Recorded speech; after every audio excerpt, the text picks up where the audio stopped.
Would like to briefly take a moment and say thank you to everyone who has continued to join us over at the Florida Maquis Patreon channel.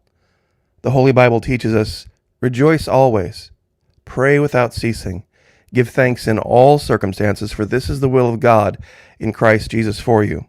If you'd like to join us over there, it's only $1 per month at the base level, and even less than that if you sign up for an entire year, and no matter what level you choose, it's fully refundable. First 90 days, no questions asked. What's the difference between YouTube and Patreon? At Patreon, we can take the gloves off. There are no censors. We have, of course, the Patreon firewall, and then we also have Vimeo that we're partnering with, and that gives us one extra layer of protection where we can speak our minds and we can take advantage of rights that we used to enjoy in this country freely. Would love to have you over there. There are hundreds of exclusive videos, never before seen here on YouTube. Please, if you have the ability, would love to have you over there. You won't regret it. God bless all of you, and thank you so much. I know I'm posting kind of late. I have been running down this lead that I found a couple days ago. I haven't revealed it to my audience yet because I wanted to have all of the pieces in place. I have most of them. So I'm going to go ahead and roll this out. I truly believe now there is an active, living civilization on this continent. They exist under the ice. Our scientists, mainstream science, whatever you want to call it, have already established that there are long tunnels and caverns down there where the temperature averages about 68 degrees because they're created by these volcanic vents. They can walk around in t-shirts and regular clothes. The room I'm sitting in right now is 69 degrees and perfectly comfortable.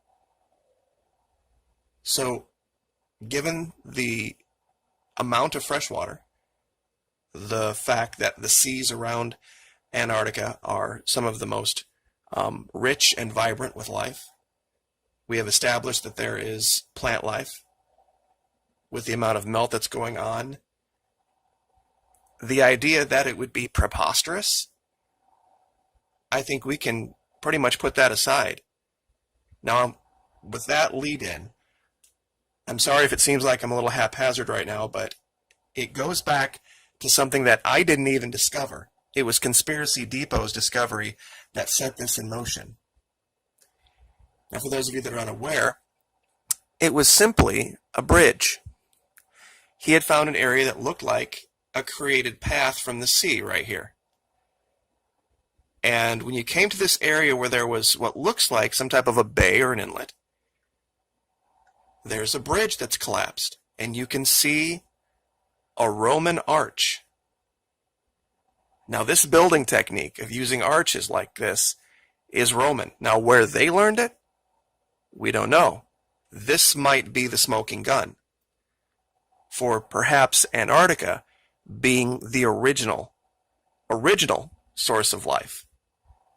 You see, there's this myth out there going around that all life came out of Africa.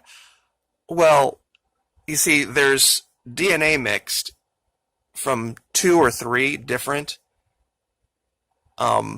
root ancestors, one of which they can't identify. I think this might be those people. Now, we'll put that aside for another day. The Roman arch, that's what I wanted to focus on, because it correlates with something else I found that I hadn't revealed. Because at the time, it was just a curiosity. And I just labeled it the Vi formation. And this is where you really have to understand how camera's perspective works. And I wanted to show something real quick. This is the reason I called it the Vi formation. But let me see if I can find the right picture. This is the one. Now, this looks like camels, pictures of in sand. Well, it's actually shadows. At the feet of all of these camels are the actual camel. You're looking at them from straight down, the long shadows from the sun, which would be coming from, I guess, the bottom of the screen, make these enormous figures, making the camel out to be much larger than what it is. So if you wanted to be seen, from the ground and you knew of this phenomenon, you might take advantage of it. Now, on this ridge, I think that's what we're looking at. Because when we look in closely right here at one of these particular long shadows, we see the letters V and I.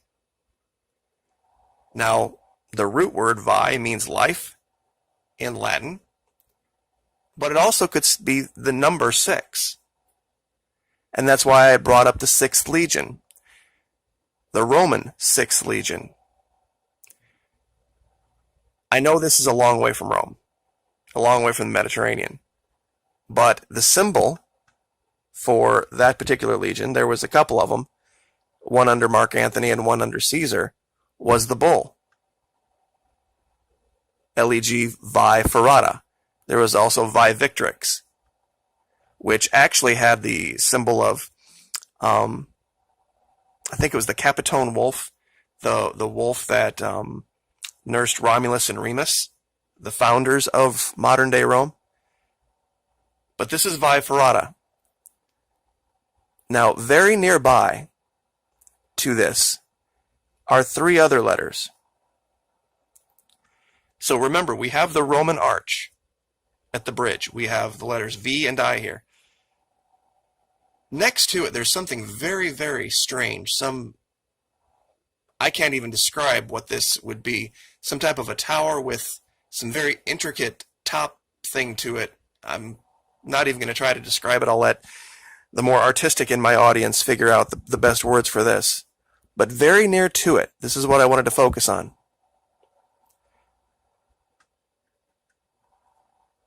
Are these letters.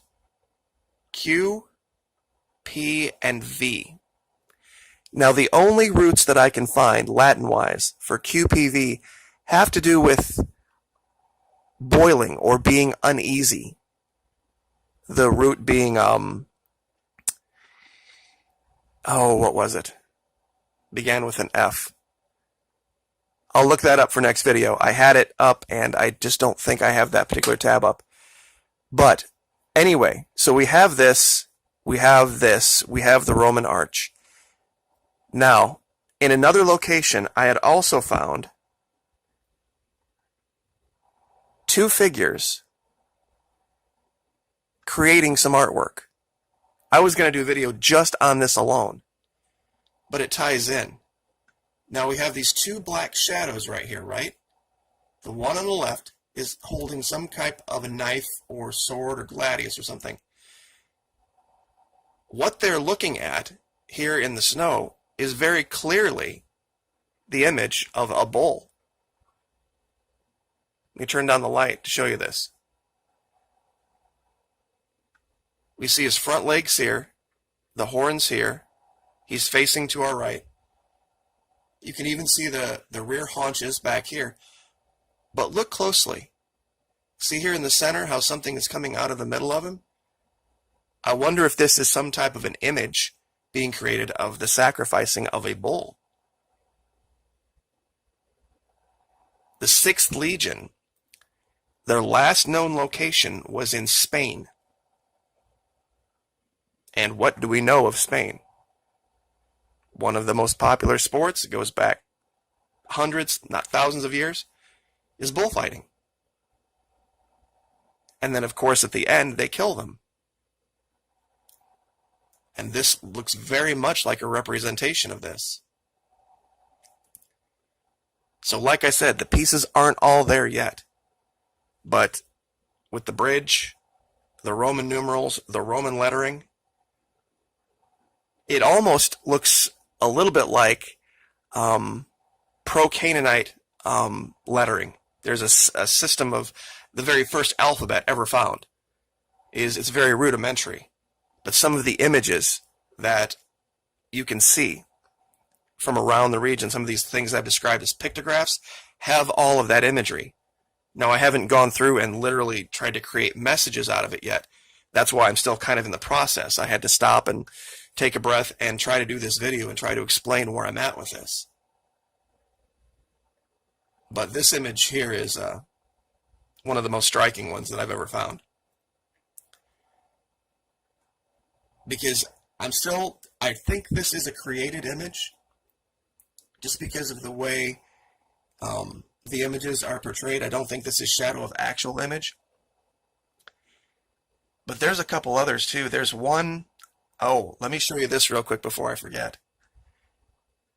So everyone remembers the whole Millennium Falcon Black Sea anomaly, Baltic Sea anomaly paradigm, right? Well, I found this iceberg, and here, parked on the side of it, now I've got to turn the light up for this one, looks like a crashed but damaged one right here, because in the center you can see kind of this purple light. And for those of you that don't know, one second, let me see if I can find, I'm pretty sure I had that picture up. I guess I didn't. That's the Capitone Wolf, by the way. Oh yeah, I did. Here we go. Alright, so this is why the Baltic Sea anomaly got so much attention, was because it is so close to the Millennium Falcon from the Star Wars series. So I want you to take a look at this image on the left. It's not exactly the Millennium Falcon, but it's real close. You see how this is kind of, they're more cut off in the front?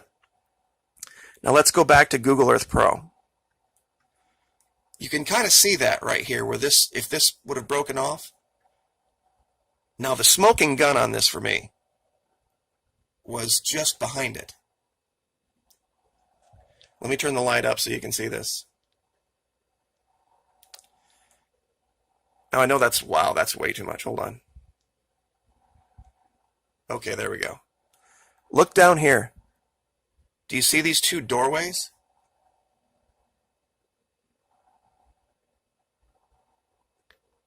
So here's the craft crashed, and here is, or maybe they just got it back to where they wanted to, and basically in kind of one piece.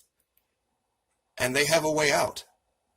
They have a way below this iceberg to perhaps some craft that can get them back under the ice.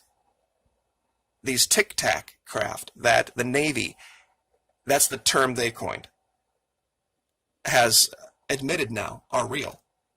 When the pilots intercepted them, if you watch the documentary, the first thing they saw was a disturbance on the sea, on the surface of the sea.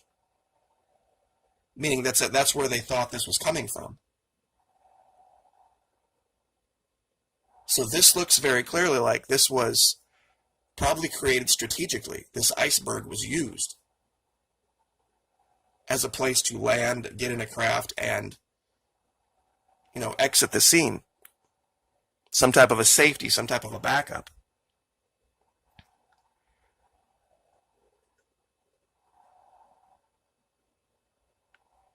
There was another formation I wanted to show you guys. And once again, I don't have this completely done yet. I've referred to it as the OYI formation.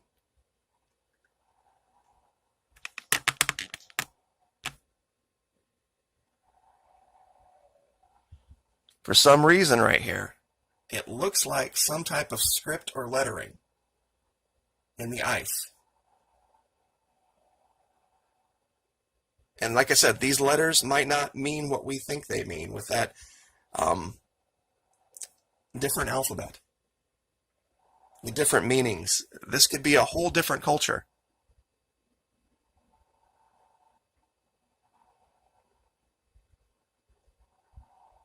There's so many different things. Oh, right by that. Let me show you this. Remember I've showed you before scorpions or Eurypterids? This right here is almost a perfect image of one. Body right here. Trying to get the lighting on this just right for you guys. The tail is up here. Here's the body.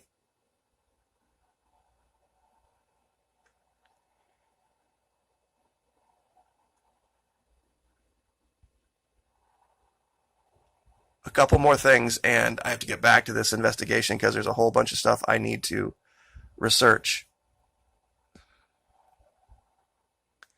Oh, okay, let me see if I can get this one right. There's so many of them, sometimes I have to think for a minute. It looks like, with this one, that this is some kind of a doorway. And you can see literally the door that was in front of it laying out here. Like there was some kind of a cover and something is looking out.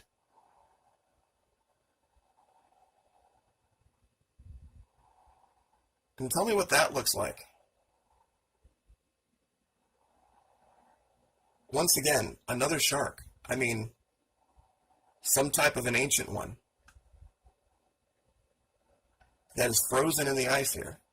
And you can literally see the two-tone that we know that sharks have, that they're white on the bottom, they're dark on the top. They've developed this as a strategy.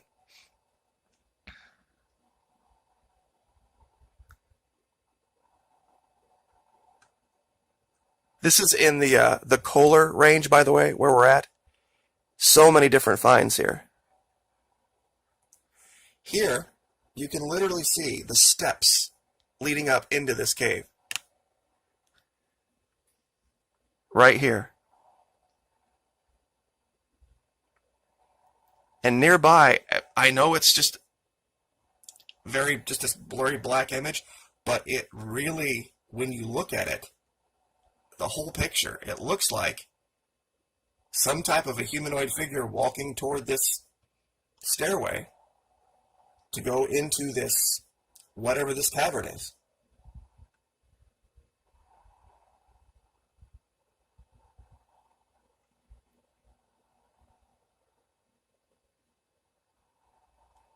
One last thing. Sorry about the delay there. This is about 70 feet long. Remember the ships that we found? Well, this looks like one that literally was just lost on the ice. You have the two 90-degree angles at the stern and the bow. But anyway, there's about 24 different things in this region. I'll get as many of them as I can into the description for you so that you can look at them for yourself. But there are ties starting to come together with ancient history that are starting to make sense for there really being a civilization down here, and perhaps the original one.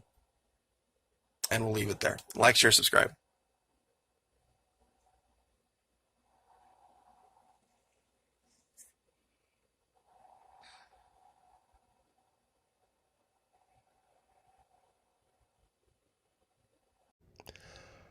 Would like to briefly take a moment and say thank you to everyone who has continued to join us over at the Florida Maquis Patreon channel. The Holy Bible teaches us, rejoice always, pray without ceasing, give thanks in all circumstances, for this is the will of God in Christ Jesus for you.